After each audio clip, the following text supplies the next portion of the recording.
Ողջույններ, ուզում եմ արագ արձագանք կատարել Իսրայելի կառավարության կողմից այսօր ընդունված բանաձևի մասին, ըստ որի Իսրայելը ճանաչում է Օսմանյան կայսրության կողմից 1915 թվականին հայերի դեմ կատարած գործողությունները որպես ցեղասպանություն։ Ես տեսա հայկական տիրույթում բավականին մեկնաբանություններ, ընդհուպ մինչև եկեք միանանք Իսրայելին, Հունաստանին եւ Կիպրոսին ընդդեմ Թուրքիայի եւ այլն եւ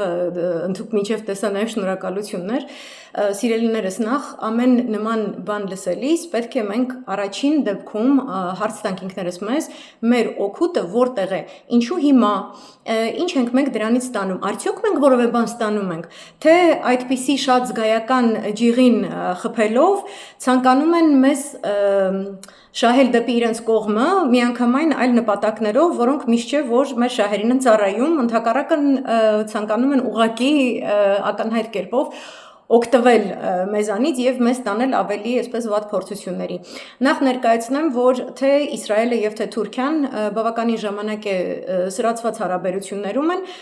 երկրի առաջին դեմքերի կարգավիճակում իրականում բիզնես հարաբերությունները ռազմական հետախուզական որոշակի գործողություններ տարածաշրջանում շարունակվում են նույն այսպես կոալիցիոն մթնոլորտում ընթանալ երկուսի միջև եւ բավականին նմանություններ կան ըստ որի Թուրքիան անընդհատ Էրդողանը ասում է որ Նետանյահուի կառավարությունը որը ուլտրասիոնիստների կառավարությունն է սա անպայման ֆիքսենք շատ կարեւոր է իրենց գործողությունները Իսրայելի կառավարության գործողությունները Գազայի հանդեպ Լիբանանի հանդեպ Սիրիայի հանդեպ դրանք ցեղասպանություն են ու Գազայինը հատկապես ցեղասպանություն է երկար ժամանակյա տրադիցիա կա որտեղ Նետանյահուն եւ Էրդողանը փոխադարձաբար իրար Հիտլերն անվանում ցեղասպան են անվանում ուրեմն երկերեսանեությունը երկու ստեյք է մի կողմից մենք ունենք հայերին ցեղասպանած պետություն Թուրքիա եւ հայերի հողը զավթած պետություն, այսինքն մեզ սպանել են, որպեսի տիրանան մեր հողին, ինչպես որ Իսրայելը սպանում է պաղեստինցիներին, որպեսի տիրանա պաղեստինցիներին պատկանող հողին։ Եվ այդ նույն գործողությունները, որ Թուրքիան կատարել է հայերի հանդեպ, կատարում է Իսրայելը պաղեստինցիների հանդեպ, Թուրքիայի նախագահի որակավորման պաղեստինցիների դեպքում ցեղասպանություն են, իսկ հայերի դեպքում ցեղասպանություն չեն։ Ընդ որում դա նախապայմաններ է, որ նա օգտագործում է ներկայումս Հայաստանում իր դրածո իշխանության գլխին պահելով Խամաճիկ Դավաճանին, նրան սատարող, նրան ծառայող ամբողջ մի այսպես ԿՊ ուսապարկերի ժողովածուի, որոնք հայոց ցեղասպանություն, հայոց ինքնություն, հայոց մշակույթ, կենցաղ, ամեն ինչ ջնջում են մեր պատմությունից, մեր ինքնությունից, Արցախի հանձնումը, այսպես առոք-փառոք բոլորով միասին նշեցին,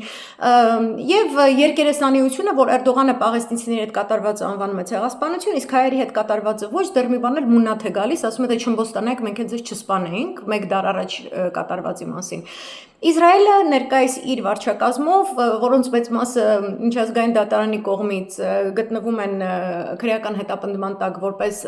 ռազմական հանցագործներ, որպես ոճրագործներ, ցեղասպանություն կատարող, այդպիսի կազմով հանկարծ որոշել է ընդունել ահա այսպիսի բանաձև, որը եկող շաբաթ պետք է հայտնվի Կնեսետում, որովհետև պետք է Կնեսետը այն վավերացնի։ Այդ բանաձևում նշված է, որ պետք է քայլեր կատարվեն, որպեսզի հայոց ցեղասպանության հերքման, ժխտման դեպքերը եւս քրեականացվեն եւ այլն եւ այլն։ Ինձ շատ հետաքրքիր է բանաձև, որը ունի իրավական հետևանքներ, որը որևէ կիրառական, այսպես տուժողի իրավունքների վերականգնման, որևէ իրավական գործիքակազմ չի կարող բխեցնել, այլ իսկապես ձևական է, բայց այսպես հրճակում է կատարվածը որպես ցեղասպանություն եւ այլն, ներկայումս ինչու է Իսրայելը ներկայացնում որպես այսպես մեծ ձեռքբերում եւ այլն։ Իսրայելի արտգործնախարարը նշել էր, որ ինքը այս հարցը բարձրացնելու է կառավարության նիստում, անցյալ տարի օգոստոս ամսին կրկին Էրդողանի հետ սրացված հարաբերությունների կոնտեքստում Նետանյահուն եւս նշել էր, որ եթե Էրդողանը այսպես շարունակի, ապա Նետանյահուն կճանաչի հայոց ցեղասպանությունը։ Եվ այսօր վերջապես Գիդեոն Սաարը արտգործնախարարը Իսրայելի ներկայացրեց այդ բանաձևը, կառավարությունը միաձայն ընդունեց, համաձայնվեց, իրենք իրար այսպես ողջունում են, շնորհավորում են եւ այլն։ Այս ամենը կատարվում է շատ հետաքրքիր գեոքաղաքական իրադրության պայմաններում, եւ որ թե Թուրքիան եւ թե Իսրայելը հավասարազոր հայտ են ներկայացնում տարածաշրջանում կարևորագույն խաղացող լինելու համար եւ երկուսն էլ շատ մեծ ամբիցիաներ ունեն նաեւ գլոբալ աշխարհաքաղաքական ուժային կենտրոն դառնալու առումով։ Երկուսն էլ խրախուսվել են որպես այդպիսին արևմուտքի կողմից։ Մեկում իշխանության են պանթուրանիստները, հին գաղափարախոսություն անցյալ դարից մնացած նացիոնալիստական, որը պետք է որ ջնջվեր, բայց ներկայիս արևմուտքը հատկապես Բրիտանիայի գլխավորությամբ ամեն ձև խրախուսել են վերջին 20 տարիների ընթացքում, որ հենց այդ գաղափարախոսությամբ օժտված իշխանություն գա Թուրքիայում իշխանության գլուխ։ Ռիչարդ Մուրը, օրինակ, այդ քաղաքական գիծը վարող ամենակարկառուն գործիչն է, որը բեմահարթակից ամենևին էլ հեռացած չէ, շարունակում է այդ նույն գործողությունը եւ ամերիկյան իշխանությունները իրենց դեպքում կապ չունի, դեմոկրատներ են, հանրապետականներ են, ամեն կերպ առաջխաղացում են կատարել Նետանյահուի օրոք գնալով ծայրահեղականացվող իսրայելյան կառավարության կազմերի իշխանության հաստատմանը ոչ միայն բուն Իսրայելի ներսում, այնտեղ որովհետև շատ ցածր է Նետանյահուի ռեյտինգը, այլ նաև ամբողջ տարածաշրջանում, նպատակ հետապնդելով այս երկուսի միջոցով կառավարելի դարձնել այլ երկրների դեմ իրենց գեոքաղաքական գերշահերի սպասարկման ծրագրերը, օրակարգերը։ ՆԱՏՕ-ի օրակարգում Ռուսաստանի, Իրանի, Չինաստանի դեմ գործողությունները գտնվում են առաջնային կարգում, որպես այդպիսին այդ բոլոր երկրները կարիք ունեն թե Թուրքիայի եւ թե Իսրայելի, որպեսզի այդ քաղաքականությունը Մերձավոր Արևելքում, Հյուսիսային Աֆրիկայում, ընդհանուր մինչև Կենտրոնական Ասիա առաջ տանեն, զարգացնեն։ Եվ ներկայումս Իսրայելի գեոքաղաքական թիվ 1 խնդիրը դա իր էկզիստենցիալ ուղղակի թշնամի համարվող Իրանի հարցերը լուծելն է։ Բացի Իսրայելի արտգործնախարարից շատ հետաքրքիր հայտարարություններ արել Իսրայելի գիտության եւ տեխնոլոգիաների նախարարը, ով որ ասել էր, որ Իրանի ռեժիմի հետ հարցերը լուծելուց հետո Իսրայելը շատ արագ կերպով անցնելու է Թուրքիայի հարցերը լուծելուն, Օսմանյան կայսրությունը Օսմանյան կայսրության ամբիցիաներին վերջ տալու ծրագրին շատ հոխորտուն են ընդհանուր առմամբ Իսրայելից քաղաքական գործիչների կողմից հնչեցված հայտարարությունները, դրանք ամենևին չեն համապատասխանում ռազմի դաշտում Իսրայելի բանակի գտնվող կարգավիճակին։ Ներկայիս Գազայի իրավիճակը, Լիբանանի իրավիճակը, Սիրիայի իրավիճակը, Իրանի շուրջ արծարծվող գործողությունները ամենևին ավարտված չեն։ Այսինքն ես տեսնում եմ մեր շարքերում մարդիկ անձանց քաղաքական գործիչներ ընդդիմադիր շարքերից, ովքեր օրինակ գտնում են, որ վերջ Լիբանան, Իսրայել իրար ճանաչեցին, ինչ որ այսպես Նետանյահուն, չգիտեմ, ինչ որ տենց սխրանք գործած գործիչ է, ես չեմ հասկանում, ասենք ամենակիչը 30,000 մանուկ երեխաներ ուղակի նպատակաուղված ձևով ոչնչացրած է, ինչով է տարբերվում Թալյաթից, որ դուք չեք զլանում նման ապուշություններ եք գրում, որովհետև անգամ այդ кейսը օգտագործել որպեսի պրոտոտիպ, որպես հղում կատարել Հայաստանի կամ Արցախի հետ կատարվողին, դա անգրագիտություն է, այսինքն դա չտիրապետել է Արցախի հիմնախնդրին եւ այլն։ Այդտեղ չխորանամ, ուղղակի ասեմ, որ այդ իրավիճակները, որ կռվի դաշտում այսօր Մերձավոր Արևելքում տիրում են, դրանք վերջնական չեն։ Իսրայելը որպես կենսական խնդիր իր առջև դրած լինելով առաջնայինորեն Իրանի ոչնչացումը, հետամուտ է լինում Իրանի ոչնչացմանը։ Այսինքն այս փոխհասկացվածության մեմորանդում Իրանի եւ ԱՄՆ-ի միջև դա շրջանցող իբրև թե Լիբանան, Իսրայել այս համաձայնությունը, որը գետնի վրա որևէ ազդեցություն չունի, այդ ստորագրած երկրներից որևէ մեկը չէլ հավատում դրանք ժամանակ գնող գործիքներ են, ինչպես որ նախորդ այլ փաստաթղթային ավարտ ունեցող բանակցային փուլերն են եղել, որպեսի կողմերը վերազինվեն, վերահաստատեն իրենց դիրքերը եւ կրկին վերսկսեն ռազմական գործողություններ։ Եվ այս տեսանկյունից Իսրայելի համար գերկարևոր է, որպեսզի Թուրքիան էլ Ադրբեջանն էլ ավելի գործուն դեր խաղան Իրանի դեմ ճակատ բացելու process-ում։ Եվ այդ ճնշմամբ, այդ նույն ճնշմամբ ոչ միայն Նետանյահուն, այլև որոշակի էլիտա, ով ֆինանսավորել է սիոնիստական հայացքներ ունեցող էլիտա, որոնց օրակարգը նաև համընկնում է տեխնոլոգիական օլիգարխատի, ամերիկյան տեխնոլոգիական օլիգարխատի շահերի հետ, եւ իրենք կրկնում եմ առաջին անգամ է այս երկու խմբերը միասին հովանավորել են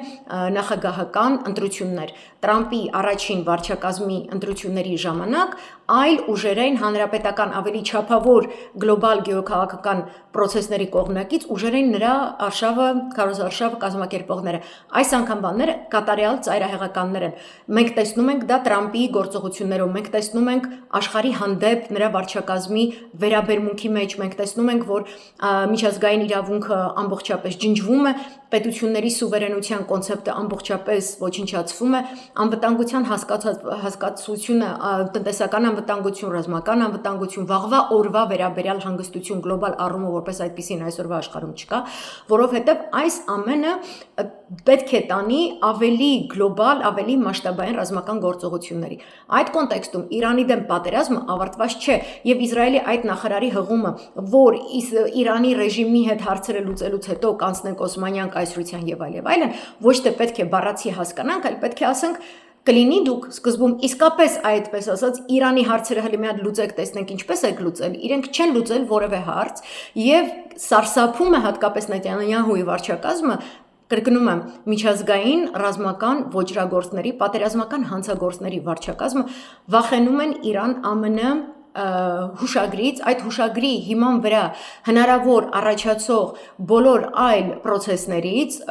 որոնցից կբխի արդեն ավելի կայուն համաձայնագիր, որովհետև այդ պայմաններում Իսրայելի արդեն Greater Israel նախագիծը որպես այդպիսին, ավելի մեծ Իսրայել նախագիծը որպես այդպիսին, որը Նետանյահուի այսքան 20 տարուց ավել իշխանության լինելու պրոցեսում իր այսպես կարևոր նախագիծն է, իր քաղաքական կրեդոն է, ինքը գտնում է, որ դա իր առաքելությունն է, ինքը հանուն դրա է առհասարակ քաղաքականություն մտել, առհասարակ եկել հաստատվել Իսրայելում եւ այլն, դա հնարավոր չի լինելու եւ ԱՄՆ իրեն ներկայիս վարչակազմը ներկայացնում է, որ այս պայմաններում դժվար է այո պատերազմական գործողություններ սկսել Իրանի դեմ եւ այլն, որ քրդերը չհամագործակցեցին, մյուսը չհամագործակցեց, Պարսից ծոցի արաբական երկրները չհամագործակցեցին եւ շատ մեծ անակնկալ էր վերջին 40-օրյա պատերազմում Իրան-ԱՄՆ, որ Իրանը հակահարվածը տվեց հենց ամերիկյան ռազմաբազաներին, Պարսից ծոցի արաբական երկրներում զտեղված եւ Մերձավոր Արևելքի մի շարք երկրներում նախազգուշացումներ տրվեցին Հայաստանին, Ադրբեջանին եւ այլ երկրներին, որովհետեւ Տրամպի վարչակազմի սկսած պատերազմը այնպես ինչպես իրեն խոստացել եւ համոզել են այն դրույթներով, որով համոզել էր Իսրայելի վարչակազմը, այդ բոլոր ծրագրերը Իրանը այլ կերպ կասեցրեց դեպի այլ ուղղությամբ տանելով իր ռազմական գործողությունների տրամաբանությունը։ Եվ այդ նույն տրամաբանությամբ պատրաստվում է Իրանը նոր պատերազմի, անգամ մենք լսում ենք կարևոր պաշտոնատար անձանց կողմից, ռազմական գործիչների կողմից բարձրաստիճան Իրանի, որ Իրանը նաև պատրաստ է կանխարգելիչ հարվածի, կանխարգելիչ պատերազմի։ Այս պայմաններում ԱՄՆ բացառում է, որ ինքը կկարողանա ինքը Իսրայելի հետ միասին Իրանի դեմ սկսել այդ ռազմական գործողությունները։ Նրան հարկավոր է Թուրքիան, նրան հարկավոր է Ադրբեջանը, նրան հարկավոր է այո Զանգեզուրի միջանցքով դուրս գալ Կենտրոնական Ասիա, ամբողջապես կտրել Իրանը ոչ միայն Ռուսաստանից, այլ նաև Չինաստանից, որպեսզի հնարավոր լինի Իրանին ոչնչացնելը։ Այս ենթատեքստում Նետանյահուի համար շատ կարևոր է, որպեսզի Թուրքիան ներգրավի այդ գործողություններում, որպեսզի Ադրբեջանը ներգրավի այդ գործողություններում։ Եվ երբ որ խոսում ենք Իսրայելի որպես մեծ Greater Israel նախագծի իրականացում, որի փակագծերը շատ ակնհայտ կերպով Իսրայելում ԱՄՆ դեսպանի շուրթերով ասված խոսքերով բացահայտած Թաքր Քարլսոնի հարցազրույցից, ես շատ հուսով եմ, որ դուք անպայման կդիտեք, Իսրայելը ներկայացնում է իր հավակնությունը ամբողջ տարածաշրջանին եւ դա կոչվում է Greater Middle East, այսինքն ավելի մեծ Մերձավոր Արևելք, որտեղ ինքը պետք է լինի գերխաղացող։ Եվ այդ նույն ամբիցիաները, այո, այստեղ ճիշտ է գրում Իսրայելի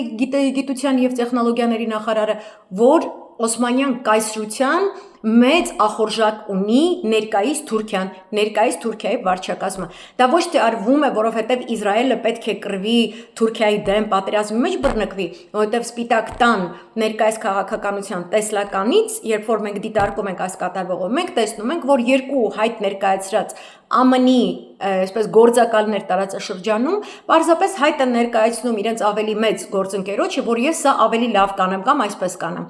Թուրքիան ներկայումս չի ցանկանում Իրանի հետ պատերազմ տարածաշրջանում,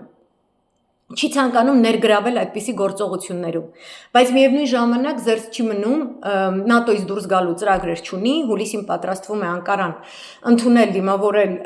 ՆԱՏՕ-ի կարևոր գագաթնաժողով եւ մենք արդեն լուրեր ենք ստանում,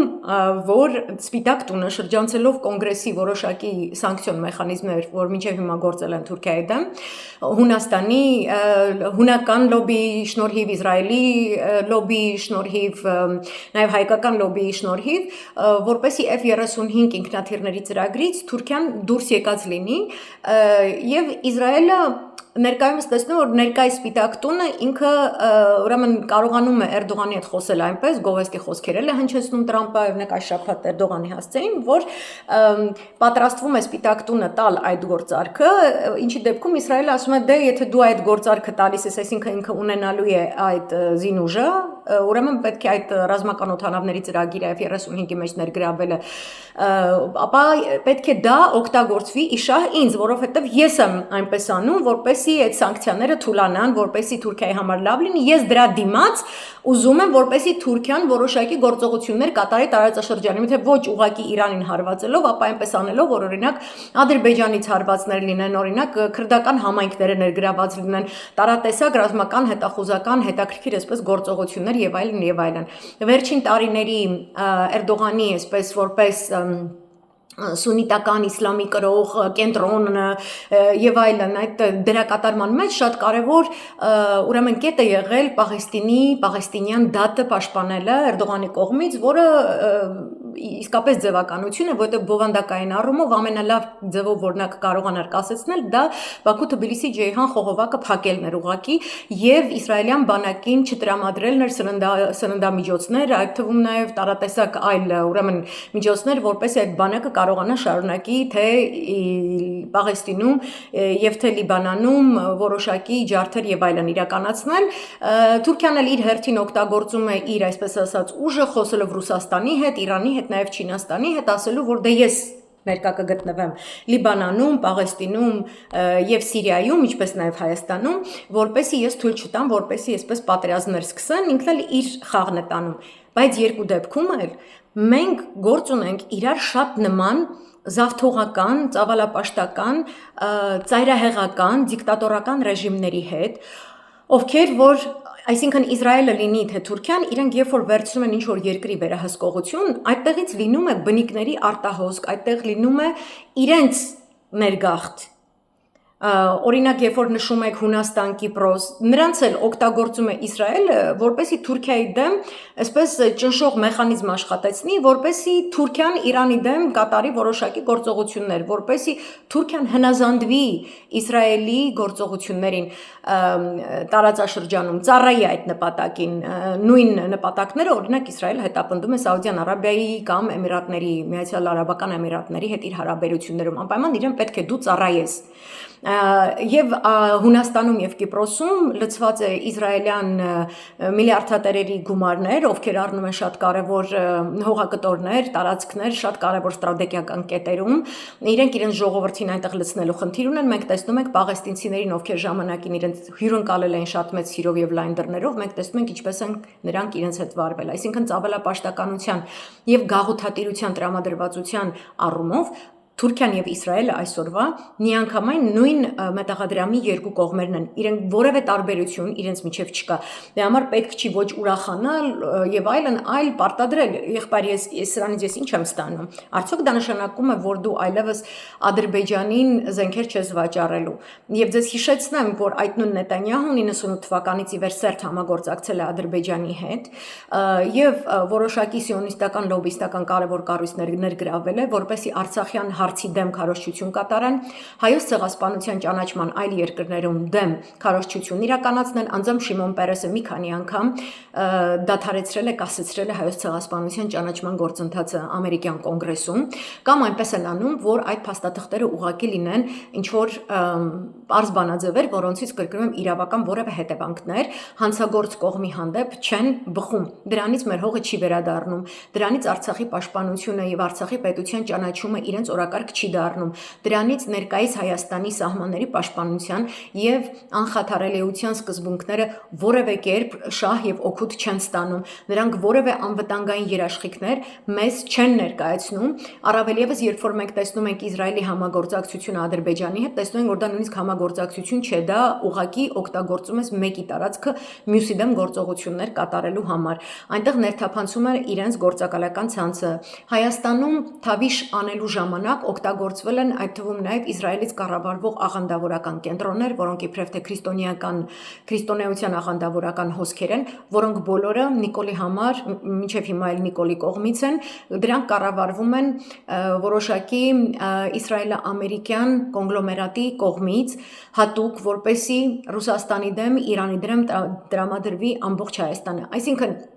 մենք նրանց Հայաստան թողնելու դեպքում պետք է անպայման դրա դիմաց, ինքը ասելու ես քո ցեղասպանությունը ճանաչում եմ, դու դրա դիմաց Իրանի դեմ ինչ-որ գործողություններ սկսի, Իրանի դեմ ինչ-որ ճակատ բացի, այսինքն այստեղ ավելի շատ խնդիրներ են մեր համար առաջանում, քան լուծումներ, մանավանդ այսօրվա պայմաններում, երբ որ այս ստահակը իշխանության է, եւ այո, ընդդիմության կարծիքը գնահատականը կիսում եմ, որ դե ինչի է լռում Նիկոլի ԱԳՆ-ն մենակ այս հարցով չի չէ լռում։ Դուք եք չէ լռում, մեր ընտրությունները, մեր ձայները գողացել են, դուք եք լռում, չէ՞, սպասում եք, որ տեսնեք Սահմանադրական դատարանը ինչ որոշում է կայացնելու։ Լրիվ կոռումպացված Թուրքիայի տակ գտնվող Սահմանադրական դատարանը, որը ամեն կերպ ուզում է Նիկոլին պահել իշխանության, տարատեսակ մեթոդներով, դուք եք չէ՞ սսկված նստել։ Այսինքն դուք եւս մեկ ապացույց եք ուզում տեսնել, որ Նիկոլը մերժում է հայոց ցեղասպանության ճանաչման ամբողջ խնդիրը, ամբողջ դատը, ինչպես որ իրեն խնդրել են թուրքերը, դուք ամեն օր ինչ-որ նոր ապացույցներ եք ման գալիս։ Այս ամենը, այսինքն մենք գնալով դառնում ենք մանրադրամ գեոքաղաքական մեծ ակտորների համար, քանի որ մենք ինքներս ներսից չենք փակում այս տարատեսակ միջանցիկ քամի ստեղծող փոքրիկ պատուհանիկները, որոնք գնալով ավելի են մեծանում, նրանց հոսանքը մեծանում է,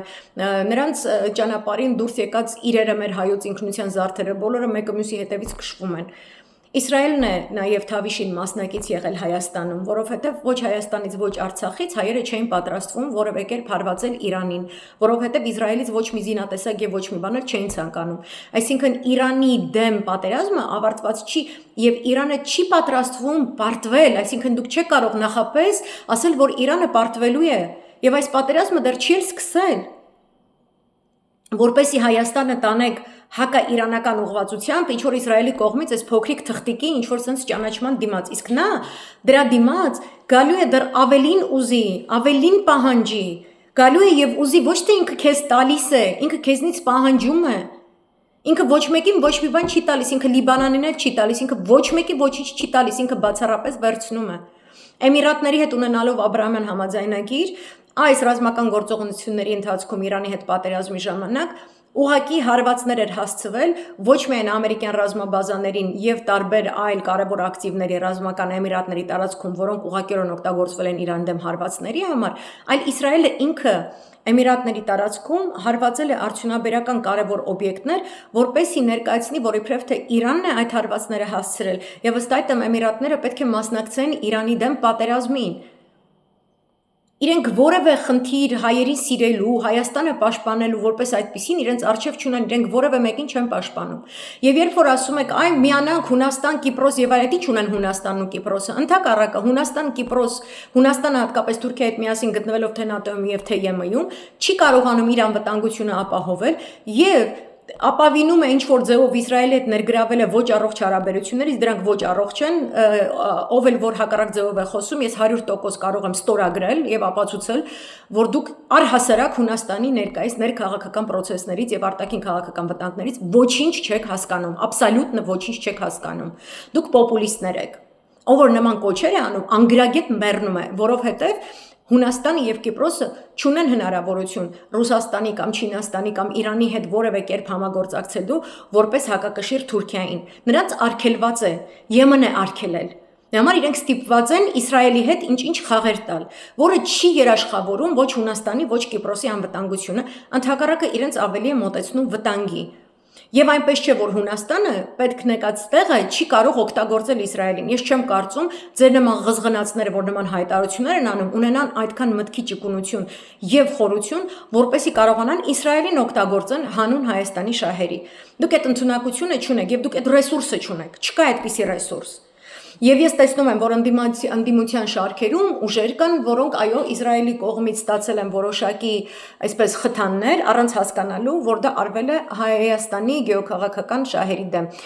Ոչ թե Հայաստանի շահերից ելնելով է Իսրայելը այս քայլերը անում, այլ իր շահերի դիրքերից ելնելով եւ նրանց նպատակը տարածաշրջանում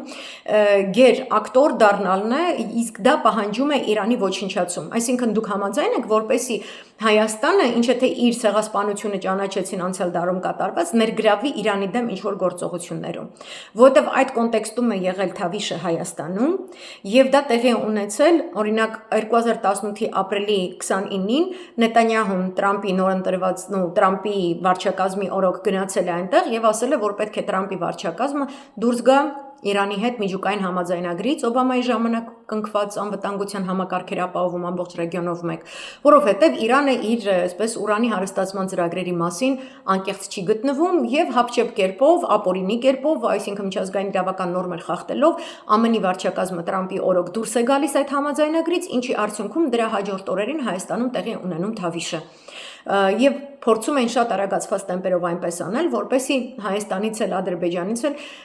շատ արագ այսպես Արցախի հարցը լուծվեր ճակերտներում, արագ արվեր դա եւ սկսվեր Իրանի դեմ գործողությունները։ Իսրայելը ցայսօր հետամուտ է այդ ծրագրերին եւ օգտագործում է այս ճանաչումը որպես Թուրքիայի վրա ներազդելու լծակ։ Դա որևէ կերպ չի կասեցնելու Թուրքիայի առաջխաղացումը Հայաստանում։ Որպես այդպիսին ես գտնում եմ, որ մեր կարևորագույն առաջնային քայլերը պետք է լինեն ընդդիմության կողմից միասնական կերպով մեծ փողոցային պայքարի դուրս գալը եւ բոլոր մեծ գեոքաղաքական գլոբալ ակտորներին փաստի առաջ կանգնեցնելը։ Որքան որ ձեզնից որևէ մեկը հույսը կդնի այլ արտաքին ուժի տվյալ դեպքում օրինակ Իսրայելի վրա իբրև թե Իսրայելի միջոցով ինչ որ Նիկոլին հանի, ձեր իրավիճակը ոչինչով չի տարբերվելու Նիկոլի ներկայումս հայտնված իրավիճակից, ով որ Թուրքիայի խաղաքարտերով է խաղալու։ Դուք խաղում եք ներկայումս Թուրքիայի խաղաքարտերով է խաղում հայոց բնաջնջման, այն մյուսը գալու է Իրանի բնաջնջման նպատակով Հայաստանում Իսրայելը օրինակ այտենց շատ հիպոթետիկ է սա, որովհետև ես չեմ կարծում, որ այս թեման այդտեղ կհասնի, բայց հասնելու դեպքում էլ դա արվելու է այն գնի դիմաց, ըստ որի Հայաստանը պետք է հարձակվի իր դերակատարումը ունենա ընդդեմ Իրանի, ինչի դեպքում մենք հայտնվելու ենք Իրանի թիրախում։ Այսինքն մենք ունենալով բնական մեր աշխարհագրական տարածքում մեզ մոտ ռազմավարական լուրջ գործընկերներ հաղթող գործընկերներ հանձին Ռուսաստանի Դաշնության, Իրանի, նաև Չինաստանի, ուրեմն թողնելով մեր բնական աշխարհագրական գեոքաղաքական դիրքը, մենք ինչ որ ապավինենք ինչ որ Կիպրոսի եւ Հունաստանի լուրջ եք ասում, որ ինչ։ Թե դուք եք գնալու Հունաստանն ու Կիպրոսը պաշտպանեք, որ ինչ անեք, Թուրքիայի դեմ եք պատերազմ սկսելու, Իսրայելի հետ միասին։ Թող իրար միս ուտեն, ես շատ կուզենամ Իսրայելը օրինակ մինչև Նետանյահուի, որտեղ Նետանյահուն շատ քիչ շանսեր ունի վերընտրվելու, իսկ առջևում ընտրություններ են, եւ նա նաեւ այդ խնդիրն է իր համար ներքաղաքական առումով փորձում լուծել։ Թե այս Լիբանանի հետ խայտարակ համաձայնագիրը այս շաբաթվա մանրամասները ներկայացված են իմեջում, ես գտնում եմ, որ ընդդիմադիր շարքերում պրո-Նետանյահու ընդդիմադիր գործիչները դուք մի ամբողջ գրադարան պետք է կարդաք։ Ես ուղղակի ամոթ եմ զգում ձեր որոշակի գրառումներ կարդալուց։ Ես լուրջ եմ ասում, ոնց որ մեկը Թալյատ Փաշային գով է։ Ես զարմանում եմ։ Արցախի հետ արել են նույն ինչ անում են Գազայի հետ, շատ կուզենային արցախցիները մնային այնտեղ, որպեսզի մենք տեսնենք նրանց բսկտված մարմինները փլատակների տակ մնացած, չի ստացվել իրենց մոտ, հիմա Հայաստանն են ուզում դա անել, դա Իսրայելն է արել, դա Նետանյահուն է արել, Նետանյահուն թող ճանաչեր հայոց ցեղասպանությունը դեռևս 98 թվականին, եւ ցեղասպանության ճանաչումը պետք է լինի սկզբունքային մոտեցմամբ, այլ ոչ թե քաղաքական հարմարվողականության մոտեցմամբ, եւ ես հուսամ, որ մարդկային քաղաքակրթությունը այդքան զարգանա, որպեսզի նման օրենքներ ընդունվեն, որ պետք է ճանաչվեն եւ պատժվեն բոլոր ցեղասպանությունները, անկախ նրանից ում դեմ են կատարվել, եւ այդ ճանաչումը տեղի ունենա ոչ թե քաղաքական հարմարավետությունից, գեոքաղաքական շահերի հարմարավետությունից, այլ սկզբունքային արդարության վերականգնման որպես առաջնային սկզբունք տեսանկյունից։ Երբ որ մենք դա չենք տեսնում, ուրեմն մեզ են գցում, ուրեմն մեզ են օգտագործում իրենց շահերի համար։ ես կուզենամ, որ մենք օգտագործենք իրենց մեր շահերի համար։ Տվյալ դեպքում, քանի դեռ մենք չունենք ազգային իշխանություն, ասել, որ այ թող իրան գան Նիկոլին հանեն կամ եսիմինչ, Նիկոլին պետք է հանենք մենք հայ ժողովուրդը, որպեսզի ոչ ոք մեզ ոչ մի բանի հաշիվ չներկայացնի։ Մենք այդ հաշիվը ներկայացնենք բոլոր նրանց, ովքեր արել են 2018-ը, ովքեր արել են 2020-ի պատերազմը Արցախում, ովքեր արել են նոյեմբերի 9-ի խայտարակ փաստաթուղթը, ովքեր արել են 2023-ի Արցախի հանձնումը, ովքեր արել են հայկական դիրքերի հանձնումը թշնամուն եւ ներկայումս խաղում են այս անասունին իշխանության պահելու խաղը, երբեմն ընտրության արդյունքները ճանաչելով, երբեմն չճանաչելով, բայց փաստացի պահելով սրան աթոռին, որովհետեւ սա ամենահարմար օգտագործվող ապուշն է, որի միջոցով կարող են իրենց գեոքաղաքական օրակարգերը շարժել։ Մեր խնդիրն է, մեր ուժերով առաջնայինորեն այս անասունին հանելը, որպեսի այս բոլորին մենք հաշիվ ներկայացնենք ու ասենք, թե ինչպես են փակելու, ինչով են ուզում, որ փակեն եւ իրենց մեղքերը քավեն։ Համենայն դեպս մի առանց տարածաշրջանի նրբությունները հասկանալու միշտ ապեք, շնորհակալություն հայտնենք, Նետանյահուն այսպիսով այնպես արեց, որ Լիբանանը ճանաչի Իսրայելին, որը առաջ հնարավոր չէ կատակ, լուրջ ենք ասում։ Հզբոլլան ոչ միտեղ չի գնացել, Լիբանանն էլ քարտեզից չի հեռացել։ Եվ պատերազմը դեռ չի սկսել։ Նետանյահուն ներքաղաքական լուրջ խորքային խնդիրներ ունի իշխանության մնալու,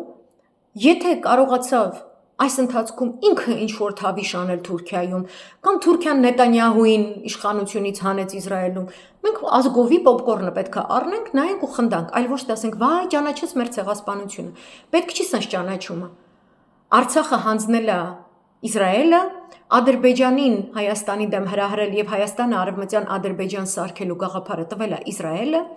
եւ մինչեւ հիմա Իսրայելն է, որ ցանկանում է, որ թե Եմեն եւ թե ԱՄՆ շատ արագ Զանգեզուրի ճանապարհով դուրս գան կենտրոնական Ասիա, որպեսզի ինքը կարողանա մեկուսացված Իրանի դեմ մի քանի ակտորների օգտագործելով ցանկալի կլիներ Թուրքիան, Սաուդյան Արաբիան, որպեսզի մի խումբ մուսուլմաններ սպանեն մեկ այլ խումբ մուսուլմանների։ Բայց երբ որ Թուրքիան կսկսի կանցնի այն этаպին, որտեղ ինքը Իրանի դեմ է պատերազմ անում, ինքը նախ հարձակվելու է հայերը ոչնչացնի։ Ու ձեզ ոչ ոք չի պաշտպանելու։ Ոչ ԱՄՆ, ոչ Ֆրանսիան, ոչ Մեծ Բրիտանիան, ոչ էլ Իսրայելը։ Սա է իմ խոսքը կատարվածի մասին։ Եկեք մտածենք, ինչ ենք մենք ստանում, ինչ ենք մենք պահանջում մեր հաշիվ ներկայացնելուց։ Ինչպես ենք ուզում հաշիվը ներկայացնել, այլ ոչ թե գան Նիկոլ բերեն կամ Նիկոլ տանեն ու դրա հաշիվը հայ ժողովրդից ուզեն։ Մենք ավտոնոմ, մենք ինքներս։ Եվ ընդդիմադիր ուժերը պետքա ռուսական, իսրայելյան, թուրքական, ամերիկյան, ֆրանսիական ներազդեցությունից իրենց առավելագույնս մաքրեն եւ դա այդ մաքրելու գործընթացում պետքա առավելագույնս օգտագործեք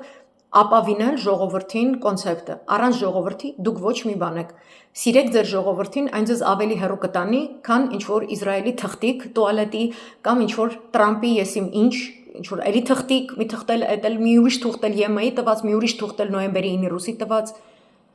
Փորձեք թուղթնել, գրիչնել, թղթի վրա գրիչով գրվածնել, թող լինի հայերեն եւ հայկական եւ հայամետ։ Այսքանը, շնորհակալ եմ, հաջողություն։